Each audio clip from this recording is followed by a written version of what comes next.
Bonjour et bienvenue dans cette vidéo. Bien gérer ses finances, c'est important, si l'on veut savoir combien on peut se permettre de dépenser pour une sortie, des vacances, mais aussi pour pouvoir épargner, et également investir tout en se libérant des préoccupations liées à l'argent. Voici une marche à suivre en 5 étapes qui pourra vous aider à mieux gérer vos finances.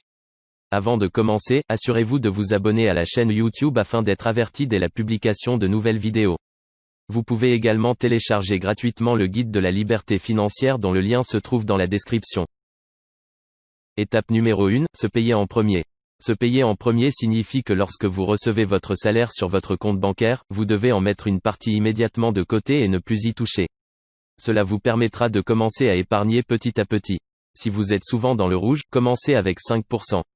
Exemple, avec un salaire de 1300 € par mois, se payer en premier revient à mettre de côté 5% de 1300 €, soit 65 € par mois.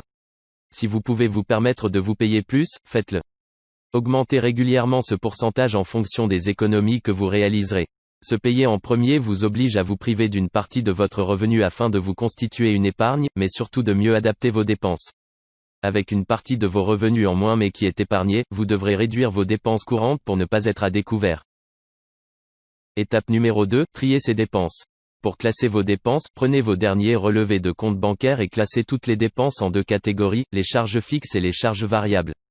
Pour faire simple, une charge fixe est une dépense faite tous les mois et qui est d'un montant à peu près fixe comme par exemple le loyer ou le crédit immobilier, les assurances, le téléphone, l'électricité, les courses pour la nourriture, les crédits à la consommation.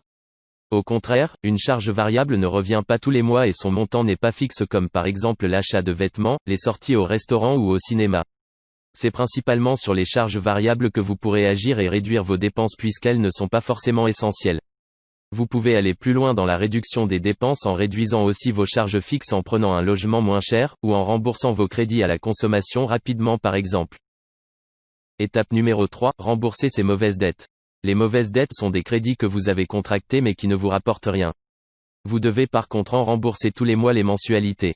Cela peut être par exemple un crédit pour acheter une voiture, une télévision ou le dernier smartphone disponible sur le marché.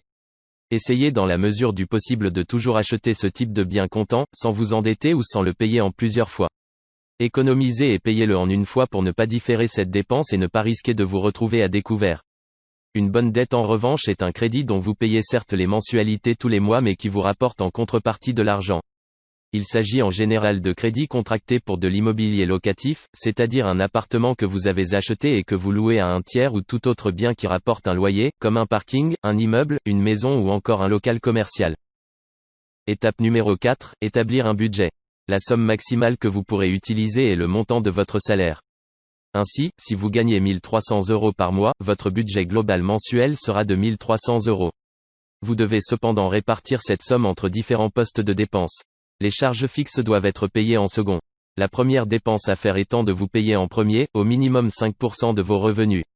Adaptez ensuite vos dépenses pour les charges variables. Exemple sur un mois. Salaire, 1300 €. Se payer en premier, 65 €. Loyer, 450 €. Assurance logement, 35 €. EDF, 35 €. Nourriture, 250 €. Assurance auto, 50 €. Crédit auto, 150 €. Soit un total de charges fixes de 1035 €. Il vous reste donc 1300 € moins 1035 € égale 265 € que vous allez utiliser pour payer vos charges variables. Essence, 150 €. Restaurant, 25 €. Achat chaussures, 70 €. Soit un total de charges variables de 245 €. Il vous reste donc 1300 € moins 1035 € moins 245 € égale 20 € que vous pouvez dépenser pour une autre sortie ou ajouter aux 65 € que vous aviez mis de côté au début. Étape numéro 5, épargner et investir. Maintenant que vous mettez tous les mois un peu d'argent de côté et que vous ajustez bien vos charges variables, vous allez pouvoir vous constituer ce qu'on appelle une épargne de sécurité. Celle-ci doit vous permettre de payer pendant plusieurs mois toutes vos charges fixes et les charges variables auxquelles on ne peut échapper, comme la réparation imprévue de votre voiture, ou les impôts à régler par exemple. L'idéal est de disposer en épargne de sécurité de l'équivalent d'au moins 6 à 12 mois de vos dépenses pour parer un coup dur prolongé comme la perte de votre emploi. Inutile de ne rien manger, de ne plus sortir, etc. Continuez à vivre en gérant bien vos finances, en vous payant en premier, et votre épargne de sécurité augmentera petit à petit.